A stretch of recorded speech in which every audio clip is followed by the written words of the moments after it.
বেশ দুদিন ধরে ঝমঝমে বৃষ্টি পড়ছে, আর তার সাথে ঠান্ডা ঠান্ডা ভাবটাও বেশ খানিকটা রয়েছে।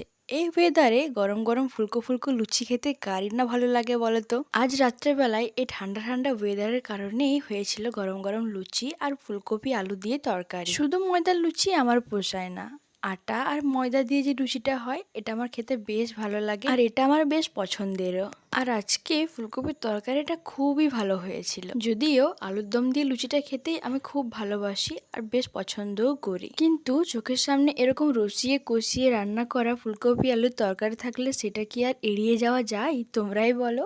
ছোট থেকে যেইটুকু মনে আছে, বেশিরভাগ সময় লুচি হয়তো চিকেনের কারি বা আলুর দম দিয়েই খাওয়া হয়েছে। ফুলকপি আলুর তরকারি দিয়ে আমার সেরকম একটা খাওয়া হয়নি বা খাইনি বললেই চলে। একটু আলু মেখে ফুলকপিটা দিয়ে লুচিটা খেতে এত ভালো লেগেছে যে দেখলেই আবারও খেতে মন চায়। তো এই ছিল আজকে রাত্রের আমার ডিনার। তোমাদের কেমন লাগলো জানিও। টাটা।